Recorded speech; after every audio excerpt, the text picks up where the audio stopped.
The little boy's words were so soft that almost no one in the crowded department store noticed them. Christmas music echoed through the aisles, shoppers hurried from one shelf to another, and children excitedly pointed at toys they hoped would be waiting under the tree. But one sentence floated through the noise and landed in the ears of a man who had spent his entire life believing that success was measured in dollars. "Dad, can we buy that toy for her?" Those few innocent words would stop one of America's most powerful CEOs in his tracks and change far more than one family's Christmas. Sometimes the greatest miracles begin with the smallest acts of kindness. Before we continue, if you believe kindness still has the power to change lives, please take a moment to like this video, leave a comment, share it with someone you love, and subscribe to the channel for more emotional stories that remind us what truly matters. It was 3 days before Christmas in Chicago, Illinois. Snow drifted gently outside while the city's largest shopping mall glowed with thousands of sparkling lights. Every corner was decorated with wreaths, ornaments, and towering Christmas trees. Families laughed together, children admired toy displays, and the scent of cinnamon filled the warm air. Yet hidden beneath all the holiday joy were people quietly carrying burdens that no decorations could hide. 40-year-old Michael Harper walked carefully through the crowded toy section with his 8-year-old son, Noah. Michael wore an old winter coat that had seen many seasons, and his shoes were beginning to crack from years of hard work. Since his wife, Grace, had passed away from cancer 2 years earlier, every day had become a battle. He worked long hours as a warehouse employee, often taking overnight shifts just to keep a small apartment over their heads. Money barely covered rent, groceries, and heating bills, leaving almost nothing for Christmas presents. Despite their struggles, Noah had inherited his mother's gentle heart. He rarely asked for toys or expensive gifts. He understood that every dollar his father earned came from hours of exhausting labor. Instead of dreaming about what he wanted, he constantly noticed what others needed. As they wandered through the toy aisle, Noah suddenly stopped in front of a beautiful doll wearing a bright red Christmas dress. Nearby stood a young girl named Hannah, no older than 6, quietly staring at the same doll. Her mother, Rebecca, gently held her hand while silently wiping away tears before the little girl could notice. Hannah smiled at the doll with hope shining in her eyes, but after several long seconds, Rebecca softly led her away. Their empty shopping cart revealed more than words ever could. Noah watched them disappear around the corner before slowly looking back at his father. Instead of pointing towards something he wanted, he whispered the words that would soon change everything. He asked if they could buy the doll for the little girl because she looked like she needed it more than anyone else. Michael's heart broke instantly. Inside his wallet sat only $62. That money was supposed to buy groceries for the coming week and a small used basketball Noah had secretly admired for months. The doll alone cost nearly $50. Michael stood frozen between responsibility and compassion. He desperately wanted to teach his son generosity, but reality reminded him that kindness sometimes came with painful sacrifices. Just a few feet away stood Christopher Bennett, the billionaire CEO of one of America's largest retail corporations. Dressed in an expensive coat and accompanied by security at a respectful distance, Christopher had entered the store to inspect holiday sales before flying to another business meeting. His calendar was filled with billion-dollar decisions, investor calls, and endless responsibilities. Yet despite all his wealth, his life had quietly become empty. His marriage had ended years earlier because work always came first. His grown daughter barely answered his phone calls. Success had filled his bank accounts but emptied his home.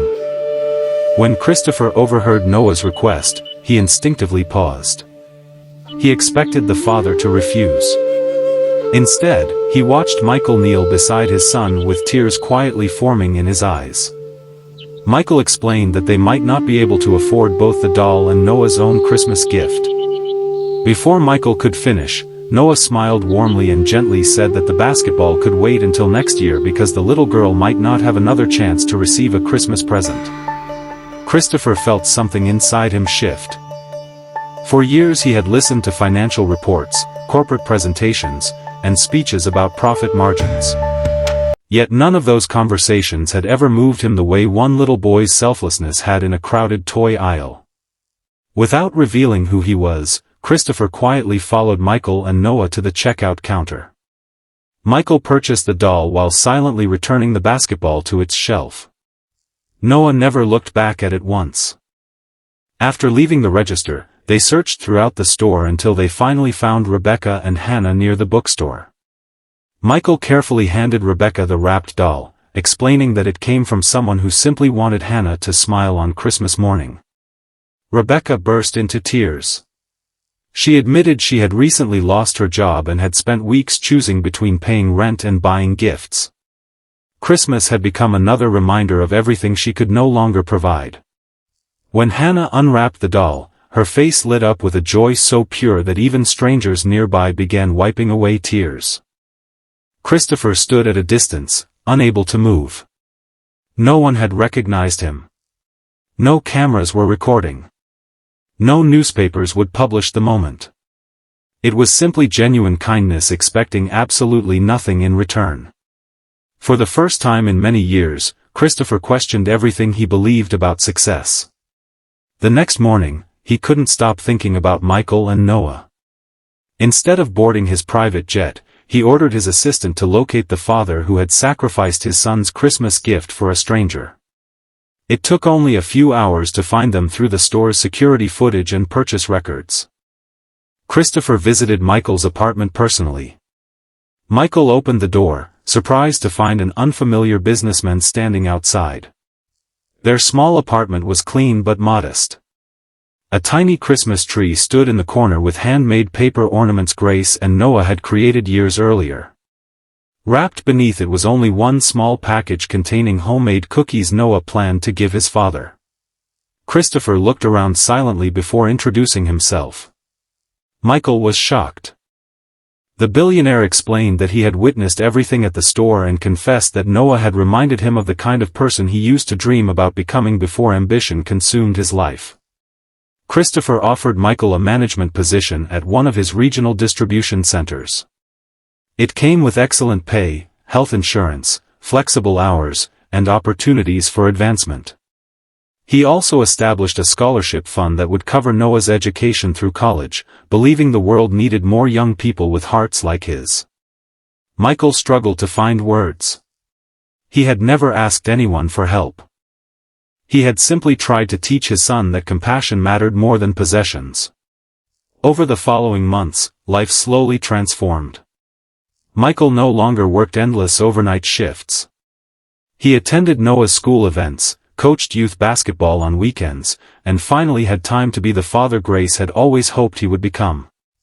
Noah flourished in school, inspiring classmates with countless small acts of kindness that quietly spread throughout the community.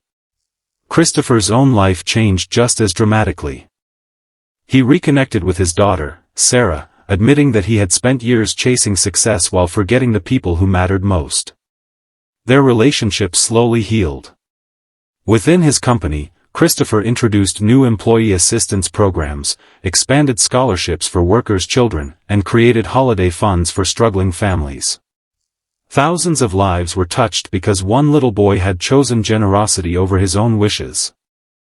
Every Christmas afterward, Michael, Noah, Rebecca, Hannah, Christopher, and Sarah gathered together at the same department store.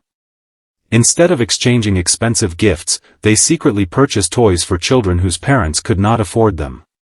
The tradition grew larger each year until hundreds of volunteers joined, proving that kindness multiplies when one brave heart chooses compassion. Years later, people often asked Christopher what the greatest investment of his career had been. They expected him to mention technology, real estate, or billion-dollar mergers. He always smiled before answering that the greatest investment he ever witnessed cost less than $50. It was a little boy giving away his own Christmas dream so another child could smile. That single decision earned returns no stock market could ever measure. If this story touched your heart, please support the channel by liking this video, sharing it with friends and family, subscribing for more inspiring stories, and letting us know how kindness has changed your own life. Your support helps these messages reach people who may need hope today. Special request: before this story ends, please leave a comment with the words, "Kindness always wins," if you believe one small act of compassion can change someone's entire future. Christmas eventually fades. Decorations come down. Gifts are forgotten. But love freely given never disappears.